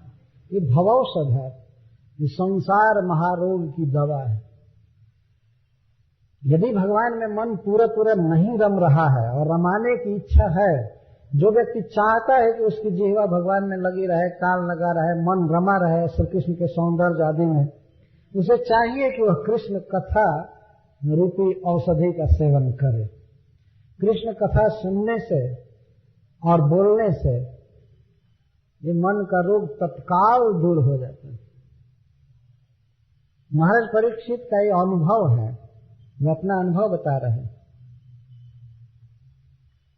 तो जो मुक्त हैं उनके लिए तो ये परम अमृत है, दिव्य है, इसी में उनको परम सुख मिलता है। और जो मुमुक्षु हैं, बद्ध हैं, उनके लिए यह परम उपकारी औषधि है। और श्रोत्र मनोभिरामात्, जो विषयी हैं, न तो मुक्त हैं और न तो मुमुक्षु हैं, जो संसार का सुख लेना चाहते हैं, संसार के दृश्यों को, संसार के बारे में कुछ पढ़ करके, देख करके सुखी होना चाहते हैं, खास करके पढ़ करके, सुन करके। तो उन लोगों के लिए सबसे सुखद, कान और मन के लिए सबसे सुखद वस्तु है कृष्ण कथा। दूसरी किताब पढ़ने की कोई जरूरत नहीं। मान लीजिए घोर विषयी व्यक्ति है, वो विषयी आदमी चाहता है कि मैं पढ़ूं कि कोई लड़का किसी लड़की से किस तरह प्रेम कर रहा है, और झूठा, झूठी सारी कथाएं लिखी जाती हैं। आजकल जो कथाएं लिखते हैं, ये उपन्यास और कहानियां, तो हम समझते हैं सारी भाषाओं में जो भी जहां लिखता है सब झूठे पात्र गढ़ लेते हैं अपने मन में, झूठा पात्र। और शूटिंग भी जो होता है वो झूठा, सब कथा बना करके, कहानी लिख करके, और इसके बाद उसका रिहर्सल करते हैं, बनाते हैं, और इसके बाद सिनेमा में दिखाते हैं। और विषयी लोग उसको देखने के लिए कितनी भीड़ लगाते हैं, देखा ही गया। जो तो देखने के लिए और सुनने के लिए भी लोग सबसे अधिक कौन विषय संसार में सुनना चाहते हैं, यह देखा गया है कि वे सुनना चाहते हैं, पढ़ना चाहते हैं कि कोई युवती स्त्री किस प्रकार से किसी युवक में आसक्त हो रही है या युवक युवती में आसक्त हो रहा है। इस जगत में सबसे अधिक जो विषय है श्रवणीय या पठनीय, वो यही है लोगों के लिए, विषयों के लिए। मुक्त और मुमुक्षु के लिए नहीं, विषयों के लिए यही विषय है सबसे उत्कृष्ट उनकी दृष्टि में। वे चाहते हैं इस बात को सुनना और पढ़ना चाहते हैं। और इसीलिए बोगस लेखक होते हैं, वो लोग झूठी कथाएं लिखा करते हैं। झूठी कथा, यह युवक है, यह युवती है, ऐसे मिलते हैं। और उसमें भी खास करके जब विवाह आदि के नियम को न देख करके, सामाजिक रूल्स रेगुलेशन को तोड़ करके कोई युवक युवती आपस में प्रेम करते हैं, तो उसको ज्यादा पसंद करते हैं सुनने। शायद भगवान यह भी सोचे कि विषयी लोगों के लिए भी मैं कुछ विषय दे दूं अपनी लीला में। तो यहाँ पर भगवान अपनी ही प्रियाओं के साथ, जो गोलोक में उनकी नित्य अंतरंगा प्रियाएं हैं, उनको लेकर के इस जगत में आए। और उनका जन्म दूसरे जगह पर हुआ, जन्म दूसरे जगह पर हुआ, और उन लोगों को देख करके भगवान का उनमें पूर्व राग हुआ, उनका पूर्व राग हुआ। तो लोक दृष्टि से ऐसा देखने में लगता है कि गोपियां श्री कृष्ण की परिणीता पत्नियां नहीं हैं। वो श्री कृष्ण से प्रेम करना चालू करती हैं, सामाजिक नियमों की अवहेलना करके, परिवार की उपेक्षा करके। तो भगवान इसको इस जगत में प्रकट किए। इसमें एक उद्देश्य भगवान का तो यह था कि हमारे नित्य लोक में हमसे लोग किस तरह प्रेम करते हैं, जगत के लोगों को सिखाना है। लेकिन इसके साथ साथ भगवान ने यह भी प्रयोजन रखा कि विषयी लोग हमारी लीलाओं को कहें और सुने, क्यों झूठी कथा पढ़ेंगे। अब इतने सुंदर युवक कौन हो सकता है भगवान कृष्ण के समान, और किस तरह से गोपियों ने उनसे प्रेम किया और भी लोगों ने प्रेम किया, तो इसको पढ़े। भगवान की योजना थी जिससे विषयी लोग भी हमें आनंद ले, जैसे भी हो। अच्छा, दूसरे विषय कौन है और क्या वो सुनना चाहते हैं? पॉलिटिक्स की बात सुनना चाहते हैं। रोज न्यूज़पेपर पढ़ते हैं, इधर उधर पढ़ते हैं, रोज भुवनेश्वर और दिल्ली की ही बात सुनना चाहते हैं। जिनके मन में ये समाया हुआ है, राजनीति की बातें सुनना चाहते हैं। तो भगवान भी हस्तिनापुर के पॉलिटिक्स में पढ़ करके और दिखाए कि यही सुनो किस प्रकार से दाव पेच चल रहा था भारतीय सिंहासन के लिए। कौरव और पांडवों में जो इधर लड़ाई उधर लड़ाई, यह दाव पेच ऐसे वैसे भगवान ने प्रस्तुत किया कि राजनीति की बात पढ़नी है तो मेरी लीला में है, वो पढ़नी चाहिए। अच्छा, घर गृहस्थी कैसे बसाना चाहिए, कैसे कमाना चाहिए व्यक्ति को, विवाह करके वैध तरीके से और कैसे कमाना चाहिए, ये भी सीखना है तो भगवान श्री कृष्ण से सीखना चाहिए। वो एक पत्नी नहीं, 16,108 पत्नी रखे हैं और प्रत्येक पत्नी के लिए एक नगर जैसा आवास बना होता है, और सबके घर में पारिजात वृक्ष है, सबके घर में सुंदर सरोवर, सबके घर में सब कुछ बिल्कुल फिट एक गृहस्थ को जैसा होना चाहिए। कहां कहां से अपनी पत्नी के लिए लाते हैं, कहीं से पारिजात लाते हैं, कहीं से कुछ लाते हैं, कहीं से कुछ लाते हैं। तो स्वकीय भाव की भी लीलाएं पढ़नी हो तो भगवान कृष्ण का पढ़ना चाहिए। किसी भी विषय में, चाहे खेल कूद भी पढ़ना हो, जैसे अखबार में स्पोर्ट्स या खेल कूद एक अलग ही देते हैं। लोग दुनिया का जानना चाहते हैं खेल कूद के बारे में क्या हो रहा है। भगवान से अच्छा खेल कूद कौन करेगा। वृंदावन में बहुत खेल किए। सर्कस देखना हो तो 101 फाड़ वाले सांप के ऊपर कृष्ण नाच रहे हैं, इससे ज्यादा सर्कस क्या होगा बताइए। ये कई कोस में लगी हुई आग को पी गए। पढ़ना है तो ये सब पढ़ना चाहिए, ये साच है, ये सब कल्पना की बातें नहीं। और भी सर्कस देखना हो तो 7 बरस का बच्चा एक पहाड़ उठा करके अपनी कनिष्ठा उंगली पर धारण किए, यही देखिए। खेल कूद और ये सब चमत्कार ही देखना है, तो इससे अच्छा क्या होगा। बहुत सी लीलाएं भगवान ने किया जो विषयों के श्रोत्र और मन के लिए अभिराम है। श्रोत्र मनोभिरामात् अभितः रामात् रमयति इति तथा भूतात्। भगवान की लीलाएं रमा देती हैं कान को और मन को भी। कान को कैसे रमाती है? शब्द द्वारा। इतने सुंदर शब्दों में भगवान कृष्ण की लीलाएं लिखी गई हैं कि कोई व्यक्ति अर्थ न भी समझे तो बिना अर्थ समझे ही झूमने लगता है। तो कान के कारण झूमने लगता है, और जब अर्थ समझता है तो मन फिर रम जाता है।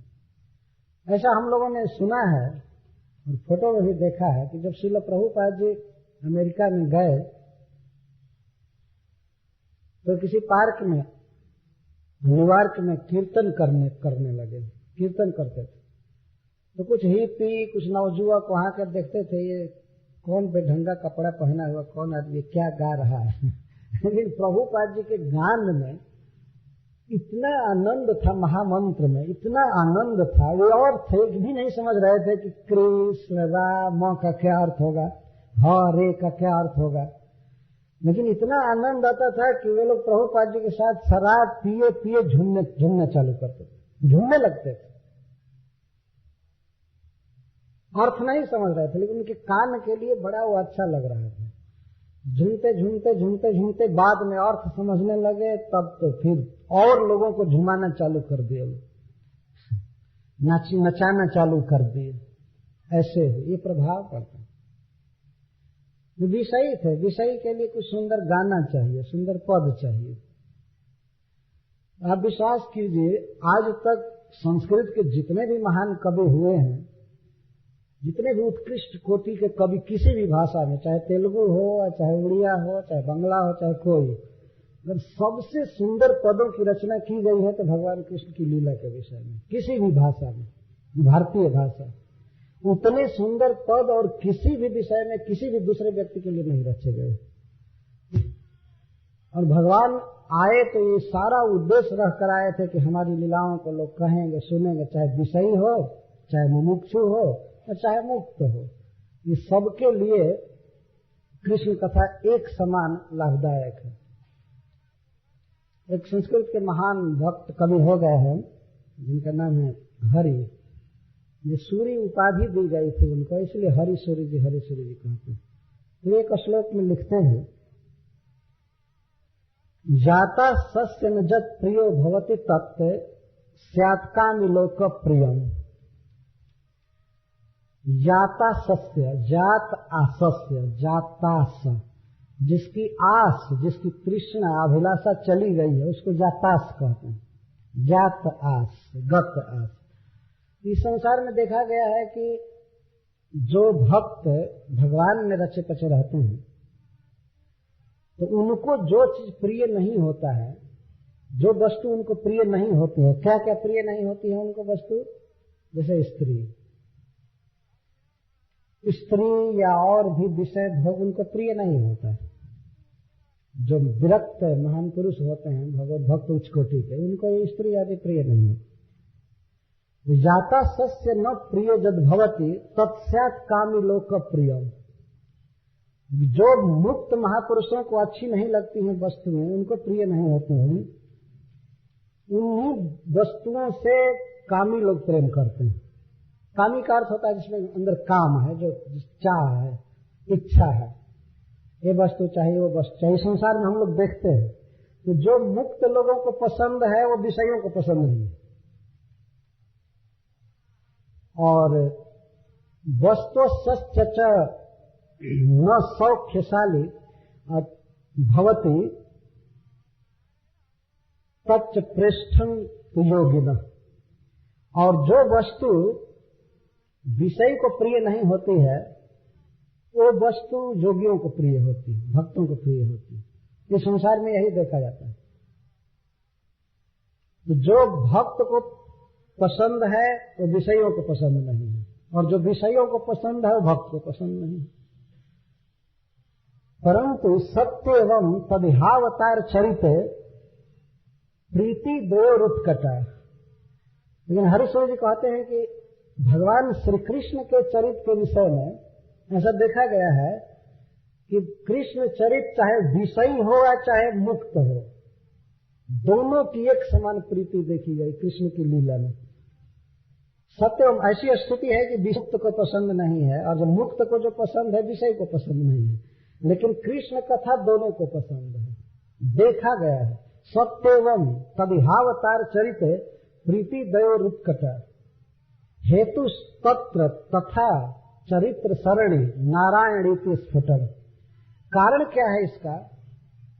क्या कारण है कि कृष्ण लीला विषय को भी उतनी ही अच्छी लगती है जितना मुक्त पुरुषों को? क्योंकि यह नारायणी चरित्र सरणी तथा भूत, भगवान की लीला की यही पद्धति ही है, वास्तव यही स्वरूप है भगवान की लीला का। तो विषय को भी वो उतना ही लीलाएं खींचती हैं जितना मुक्त को खींचती है। इसीलिए महाराज परीक्षित यहाँ पे ये बात कह रहे हैं कि चाहे वो मुक्त हो, मुमुक्षु हो, चाहे विषयी हो, सभी कृष्ण कथा में रमेंगे। हाँ, बूचर नहीं होना चाहिए, कसाई नहीं होना चाहिए। कसाई होगा तो हो सकता है वो न सुने, अथवा केवल स्वर्ग के फेर में परघाती किसको कहते हैं? जो बूचर भी नहीं है और याज्ञिक भी नहीं है। वो कौन है? किसी दूसरे पंथ में फंस गया है, कोई दूसरे मत को अपना मत मान करके कृष्ण से प्रेम नहीं कर रहा है, भगवान से जिसको कोई मतलब नहीं है, तो उसको आत्मघाती कहते हैं। हो सकता है आत्मघाती कृष्ण कथा न सुने, तो आत्मघाती और दो प्रकार के पशुघाती, इनको छोड़ करके कौन ऐसा पुरुष है जो कृष्ण कथा से विरत हो जाए। कह शब्द यह बता रहा है कि यहाँ पर पुरुष की बात कही जा रही है। इस पर श्रीपाद सनातन गोस्वामी जी ने एक भाव लिखा है, भवो सभा क्षत्र मनोभिरामात कौत्तम श्लोक गुणानुवादात पुमान विरज्यत बिना पशुघ्न। कह पुमान, कौन ऐसा पुरुष होगा जो कृष्ण कथा से विरत हो जाएगा। श्रीपाद सनातन गोस्वामी जी कहते हैं कि पुरुष क्यों कह रहे हैं, इसका कारण है कि स्त्रियां स्वतंत्र नहीं रहती हैं। मान लीजिए वो कृष्ण कथा में बैठी हो और पति कहे कि जाओ घर पर, अब हो गया कथा, तो वो परवश है, तो हो सकता है कि वे कथा से विरत हो जाए। लेकिन पुरुष तो स्वतंत्र होता है, वो कैसे विरत हो सकता है। ये पुमान शब्द पर अर्थ करता है, अथवा पुमान शब्द का अर्थ है कोई भी जीव, ऐसा संस्कृत में कभी कभी यूज होता है, कोई भी जीव। अथवा पुमान का अर्थ है कोई भी भक्त, कोई भी जिज्ञासु कैसे विरत हो सकते हैं। जो भी अर्थ लिया जाए, यह कृष्ण कथा की विशेषता है। किसी के लिए भी कृष्ण कथा प्रिय हो सकती है। यह जो हरिश्री जी बात कहे हैं कि भगवान कृष्ण की कथा वास्तव में विषयी मुमुक्षु या मुक्त सबके लिए एक समान प्रिय होती है, यह बात संसार में देखी हुई बात, परंतु कोई उसके संपर्क में आवे तब न। इसके लिए आवश्यक है कि भगवान कृष्ण की लीलाओं का वर्णन किया जाए या उन पुस्तकों को बहुत अधिक मात्रा में प्रिंट करके और वितरित किया जाए, जिससे श्री कृष्ण को लोग समझ। तो एक बार जिसे चस्का लग जाएगा भगवान की लीला पढ़ने का, वो दूसरी पुस्तकों को बिल्कुल नरक जैसा समझेगा, उसे पसंद नहीं पड़ेगी कोई बात। तो चस्का लग जाना चाहिए विषय को भी, मुमुक्षु की तो बात ही छोड़ दीजिए। तो नाना प्रकार के उपाय किए जा रहे हैं संसार में कि हम विषय भोग की इच्छा से मुक्त हो जाएं, क्रोध से मुक्त हो जाएं। प्राय प्रश्न आता है कि क्रोध से हम कैसे मुक्त हो सकेंगे। लोग प्रश्न पूछा करते हैं। कोई भी क्रोध, अहंकार, लोभ, मत्सर्ज, कोई भी रोग है, सबकी दवा है कि कृष्ण के विषय में सुने। सुनते सुनते भगवान कृष्ण में अनुराग हो जाता है, और कृष्ण में अनुराग हो जाने पर फिर अब कोई दूसरा राग नहीं रह जाता है, और समस्त दोषों का कारण है राग या काम। कामा ऐसा क्रोध है, ऐसा रजोगुण समुद्भव। अतः बहुत ही तत्परता के साथ कृष्ण कथा का सेवन करना चाहिए। यही मनुष्य जीवन का सबसे बड़ा लाभ है, सबसे बड़ा लाभ। आप देख रहे हैं कि महाराज परीक्षित कह रहे हैं कि कसाई को छोड़ करके, आत्मघाती को छोड़ करके, पशुघाती को छोड़ करके बाकी सभी कृष्ण कथा सुनते ही रहेंगे, सुनते ही रहेंगे। और ये या काम, कामा ऐसा क्रोध है, ऐसा रजोगुण समुद्भव। अतः बहुत ही तत्परता के साथ कृष्ण कथा का सेवन करना चाहिए। यही मनुष्य जीवन का सबसे बड़ा लाभ है, सबसे बड़ा लाभ। आप देख रहे हैं कि महाराज परीक्षित कह रहे हैं कि कसाई को छोड़ करके, आत्मघाती को छोड़ करके, पशुघाती को छोड़ करके बाकी सभी कृष्ण कथा सुनते ही रहेंगे, सुनते ही रहेंगे। श्रीपाद सनातन गोस्वामी जी यहाँ पर एक प्रश्न उठाए हैं कि महाराज परीक्षित अपने को किस कोटि में रख रहे हैं। तो यह तो निश्चित समझना चाहिए। आप अपने तरफ से देखा जाए तो वास्तव में महाराज परीक्षित तो निवृत्त तरस है। पानी छोड़ दिए थे, खाना छोड़ दिए थे, और गंगा जी के तट पर कृष्ण कथा के लिए बैठे हुए, और सुखदेव गोस्वामी से बारंबार प्राप्त के श्रोता निवृत्त तरस। लेकिन दैन्य बस वे अपने को उत्तम कोटि में तो रखेंगे नहीं, यहां तक कि वे अपने को मुमुक्षु कोटि में भी नहीं रख रहे, अपने को ये विषयी कोटि में रख रहे हैं।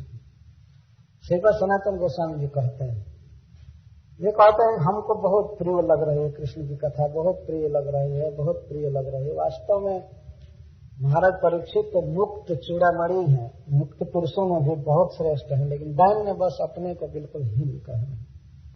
तो जो भी हो, उन्हें कृष्ण कथा इतनी पसंद है कि उसे एक क्षण के लिए भी छोड़ना नहीं चाहते, और बल्कि ऊपर से सिद्धांत बोल रहे हैं कि कोई भी व्यक्ति कृष्ण कथा को नहीं छोड़ सकता है।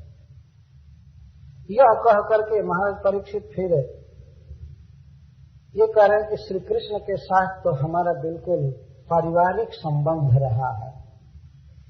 हमारे पितामह युधिष्ठिर आदि, उनकी कृपा से ही कुरुक्षेत्र के युद्ध में विजयी हुए, और यहाँ तक कि उनका जीवन जो इस पृथ्वी पर संभव था, श्री कृष्ण की कृपा से ही संभव था। यह याद कर रहे हैं। बिल्कुल निकट का संबंध भगवान के साथ। तो जिसका कोई पारिवारिक संबंध भगवान के साथ नहीं है, कोई लौकिक संबंध नहीं है, वह व्यक्ति भी कृष्ण कथा को परम रुचि से सुनता है, कहता है। फिर मेरा तो कहना ही नहीं, मेरा तो डायरेक्ट संबंध है कृष्ण के साथ। पिता महामे समरे नरंजय देव व्रताद्यातिरथैस्तिमिंगलै दुरत्वं कौरव सैन्य सागरम कृत्वा तरन् वत्स पदम स्म जत्प्लवः। जत्प्लवा हमारे पितामह श्री युधिष्ठिर, भीमसेन और अर्जुन आदि श्री कृष्ण को ही नौका बना करके, जहाज बना करके और दुरत्व कौरव सैन्य सागर को पार कर गए। कैसी थी सेना कौरवों की, जिसमें देवव्रत आदि, भीष्म पितामह आदि तिमिंगल की तरह भय उत्पन्न कर रहे थे। कौरवों की विशाल सेना की उपमा महाराज परीक्षित विशाल समुद्र, और जिसमें बहुत भयावह लहरें उठ रही थी, भंवर पड़ रहे थे, और जिसमें तिमिंगल जलचर जीव थे। ऐसा कहा जाता है कि तिमी एक जलचर जीव होता है कि लंबाई 100 योजन होती है, 400 कोस, 800 माइल लंबा मछली, और उसी अनुपात में चौड़ा भी, उसी तरह से चौड़ाई भी तिमिंगल। और ऐसे तीनों को भी जो निगल जाए, जो गले में अटवा ले, उसको तिमिंगल कहते हैं। तो वो कितना बड़ा होगा कि 100 योजन के तिमी को भी अपने गले में अटवा ले, निगल जाए, उसको तिमिंगल कहते हैं। देवव्रत भीष्म पितामह का नाम था शुरू में। तो महारथियों के साथ युद्ध कर सकते, ये सब अतिरथी थे। इनके लिए महाराज परीक्षित कह रहे हैं कि हमारे पितामह लोग जब लड़ रहे थे कौरव सेना से, कौरवों की वो सेना क्या थी, भीष्म पितामह आदि जो थे वो तिमिंगल जैसे भयावह जलचर जीव थे। एक एक व्यक्ति पूरे पांडवों को निगल गया होता, एक व्यक्ति, यदि कृष्ण नहीं होते थे। एक कवि ने लिखा है हिंदी में, उसका भाव मैं कहता हूं कि केवल कर्ण पर विचार कीजिए। अगर शुरू में ही इंद्र कवच और कुंडल नहीं मांगे होते, यदि इंद्र कवच और कुंडल नहीं मांगे होते कर्ण से, और दूसरी बात श्री परशुराम जी ने यदि साप नहीं दिया होता उसको अस्त्र विद्या ढूंढने का, और कुंती ने भी बाण नहीं मांग लिया होता, और उस वीर ने एक अग्नि को यदि घटोत्कच पर नहीं चलाया होता, और पृथ्वी ने उसके रथ के चक्का को यदि ग्रसा नहीं होता, तो अर्जुन को चना चबा देता, लोहे का चना चबा देता। और नहीं, पांडवों की सेना को चबेना कर डारते, ऐसे हिंदी में पद है। केवल कर्ण, उस बेचारे के जीवन में ऐसे ऐसे अवसर आए कि इंद्र ले गए कवच कुंडल मांग करके, पृथ्वी चक्का गरस ली, कुंती बाण मांग करके ले गई, रात्रि युद्ध में घटोत्कच पर एक अग्नि छोड़ दिया, क्या क्या किया, परशुराम जी ने, गुरु जी ने साथ दे दिया, अस्त्र विद्या से भूल जाओगे। तो ये हुआ तब तो वो दशा किया था। फिर नहीं हुआ होता तो पांडवों की सेना को चबेना जैसा खा गया होता। कर्ण ऐसा, यह भी एक तिमिंगल था। देवव्रताद्यादिरथ है, आद्य देवव्रत उसमें प्रमुख थे, महान थे भीष्म पितामह। और कर्ण आदि एक एक ऐसे था, पूरी तैयारी के साथ लड़े थे, अस्त्र रखे थे ये लोग, कोई अर्जुन को मारने के लिए, कोई सारी सेना को मारने के लिए, कोई कैसे। एक अर्जुन को मारने के लिए बहुत बड़े बड़े अस्त्र लोग लिए थे, ये महाभारत में सब कथा है। तो इसलिए यह कहना कि कौरवों की सेना क्या थी, एक दुरत्ते महासागर था, यह तो अतिशयोक्ति नहीं है। ऐसा केवल सेना ही बहुत बड़ी थी ऐसी बात नहीं है कि बहुत सैनिक थे या नहीं। उस महासमर समुद्र में देवव्रत आदि तिमिंगल जलचर की तरह खा जाने वाले थे। अब जरा विचार कीजिए, जो जलचर 100 योजन वाले जलचर को खा सकता है वो कितना बड़ा होगा, कितना भयावह हो सकता है। भीष्म पितामह एक दिन में 10,000 महारथी मारते थे, शाम को टोटल किया जाता था। 10 दिन केवल लड़े और इस तरह से मारते थे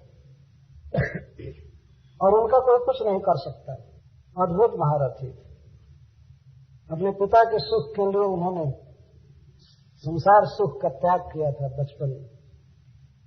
उन्होंने शपथ लिया कि मैं विवाह नहीं करूंगा, मैं राज्य नहीं लूंगा, अपने पिता के सुख के लिए। उनके पिताजी एक दूसरी स्त्री से विवाह करना चाहते थे, तो उस लड़की के पिता ने कहा कि मेरी पुत्री का जो लड़का होगा, मेरा दौहित्र होगा, वही राजा बनना चाहिए, तब मैं अपनी कन्या आपको दूंगा। तो महाराज शांतनु बड़ी चिंता में रहते थे, क्योंकि उनके बड़े बेटा देवव्रत थे ऑलरेडी। तो एक दिन देवव्रत को पता चला कि हमारे पिताजी इस दुविधा में पड़े, तो वे पिताजी के पास आकर के कहने लगे, पिताजी आप क्यों चिंता करते हैं? स्वयं ही पता लगाकर भीष्म पितामह देवव्रत ने कहा कि पिताजी आप मेरे लिए चिंतित हैं, मैं आपका ज्येष्ठ पुत्र हूं, तो मैं शपथ करता हूं कि मैं विवाह नहीं करूंगा और मैं राज्य नहीं लूंगा, आप विवाह कीजिए। तो शांतनु महाराज विवाह किए और उससे उनको एक पुत्र प्राप्त हुआ जो आगे चलकर हस्तिनापुर का राजा बना। तो जब ये प्रतिज्ञा किया देवव्रत ने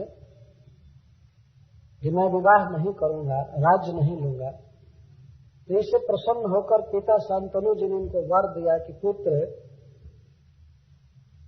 तुम्हारी जब तक इच्छा नहीं होगी तब तक तुम्हारी मृत्यु नहीं हो सकती। ये वर दिया था, ये अजय भीष्म पितामह की जब तक स्वयं इच्छा न हो मरने की, तो कोई किसी भी अस्त्र से उनका वध नहीं कर सकता था।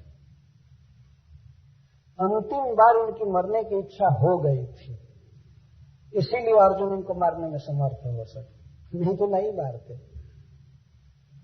जिस समय भगवान सुदर्शन चक्र लेकर के नहीं रथ का चक्र लेकर के मारने दौड़े और अर्जुन रोक रहे थे भगवान को, तो उस समय भीष्म पितामह के मन में इच्छा हो गई कि ओहो इससे अच्छा सुंदर समय कब होगा मरने का, भगवान के हाथ से मर जाता तो अच्छा होता। तो कहने लगे आगच्छ पुंडरीकाक्ष, हे कमल नयन आइए आइए, मैं धन्य हो जाऊंगा, आपके हाथ से मैं मर जाऊंगा। और भगवान उस युद्ध में किसी को नहीं मारने की, क्या हथियार तक नहीं उठाने की प्रतिज्ञा किए। इसके पहले वो बहुत वध किए थे, लेकिन कुरुक्षेत्र में भगवान ने नियम लिया था कि ये अपने बंधुओं में युद्ध हो रहा है, इसलिए इसमें मैं हथियार नहीं उठाऊंगा। और बड़े भाई बलराम जी तो युद्ध तक में भाग नहीं लिए हैं, शस्त्र उठाने की तो बात ही नहीं रही। तो भगवान ने यह विश्व विस्तृत प्रतिज्ञा किए थे कि अस्त्र नहीं उठाऊंगा, लेकिन भीष्म पितामह के लिए उनकी प्रतिज्ञा सत्य करने के लिए उठा लिए। तो उस दिन इच्छा हो गई भीष्म पितामह की कि मैं मर जाऊं, श्री कृष्ण के हाथों से मर जाऊं, ये उनकी अभिलाषा है। तो उसके बाद ही वो धराशायी किए जा सके, नहीं तो नहीं किए जा सकते थे। ये पिता का वरदान था। ऐसे ऐसे इतिहास में भारत के लोग हुए हैं जो अपने पिता के लिए विवाह नहीं किए, और हमारा भाई राजा बने दूसरा, इसलिए राज्य भी नहीं दिए। ये सब त्याग सिखा जाते हैं। तो ऐसे महान देवव्रत का नाम पड़ा भीष्म। ये भीषण प्रतिज्ञा करने के कारण इनका नाम हुआ भीष्म, और यही कौरवों के सेनापति बनाए गए थे। बताइए, ऐसा अजेय वीर जिस पक्ष से लड़ रहा हो क्या कोई सपने में भी सोच सकता है कि उस पक्ष को परास्त किया जा सकता है? और ये तो भीष्म पितामह की तैयारी थी। द्रोणाचार्य जो सबको अस्त्र विद्या सिखाने वाले थे, और कर्ण, अश्वत्थामा, दुशासन, जयद्रथ, ये सब बहुत बड़े बड़े शस्त्रधारी थे। एक ही काफी था पांडवों को मारने के लिए, लेकिन ये सब मिले थे। फिर भी उस दुरत्ते सैन्य सागर को हमारे पूर्वज, हमारे पितामह कैसे पार कर गए? वत्स पदम कृत्वा, उसे बछड़े के खून से बने हुए गड्ढा बना करके पार हो गए। इसका मतलब अनायास ही पार हो गए। बरसात के दिन में आप देखे होंगे, बछड़े चलते हैं जमीन पर, जमीन गीली हो जाती है तो बछड़ों के खुर धंसते हैं। जमीन बछड़ों के खुर धंसते हैं तो उसे थोड़ा थोड़ा पानी भर जाता है। क्या उसको पार करने में कोई कठिनाई होती है? वत्स पदम कृत्वा अतरन, बछड़े के खूर का गड्ढा बना करके पार हो गए। ये इतनी आसानी से पार हुए पांडव, इतनी आसानी से। आप लोगों ने सुना होगा अर्जुन को इस पूरे 18 दिन के युद्ध में एक दिन केवल पसीना आया, और अर्जुन के शरीर में कहीं कोई बाण नहीं लगा। भगवान के शरीर में बाण लग गया था, लेकिन अर्जुन के शरीर में नहीं। इस तरह से भगवान रक्षा करते थे अपने भक्त की। ये रक्षा के परिपाट, जैसे पलकें आंखों की रक्षा करती हैं, वैसे श्री कृष्ण रक्षा करते थे। जैसे हमारी आंखों पर पलक है, अगर आंखों में कोई कांटा गड़ावे तो पहले पलकें बंद हो जाती हैं, और ऐसा नहीं हो सकता कि पक्ष तक वो कांटा पहुंचेगा। इस तरह से भगवान रक्षा करते थे। वे आंखों की रक्षा पलकें करती। एक दिन पसीना आया था अर्जुन को, बस। किस दिन? जिस दिन भीष्म पितामह युद्ध कर रहे थे, लास्ट दिन। और उसी को बहाना बना करके भगवान अस्त्र उठाए थे। उन्होंने देखा अर्जुन को, अर्जुन लगातार बिजली की तरह बाण चला रहे थे, बहुत फुर्तीले ढंग से।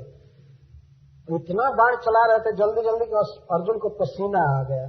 तो अर्जुन थोड़ा सा देखे भगवान की तरफ नहीं, भगवान ने देखा, और अर्जुन एक बार ऐसे पहुंचे, इसी पर भगवान कूद करके और उठा लिए कि ये तो अर्जुन को नहीं बचाऊंगा तो भीष्म पितामह इसका वध कर देंगे। तो भगवान अब अर्जुन से पूछे नहीं, कूद पड़े अर्जुन को बचाने के लिए कि भीष्म पितामह उनका वध कर देंगे। ये बाहरी भाव भगवान का था। वास्तविक भाव तो था भीष्म पितामह की प्रतिज्ञा पूरी करना। भीष्म पितामह ने प्रतिज्ञा कर लिया था कि आज 5 पांडवों में से अर्जुन का वध होगा, और नहीं तो कृष्ण को अस्त्र उठाना पड़ेगा। तो भगवान अब कैसे नहीं प्रतिज्ञा पूरा करेंगे, तो वो अस्त्र उठा लिए। तो अर्जुन के समग्र युद्ध समय में केवल उसी समय उनको पसीना हुआ था, बस। और एक बार उनके मुकुट में बाण लगा था, सिर में नहीं, तो उससे उनका केवल मुकुट भर गिरा था। भगवान रथ को नीचे कर दिए थे।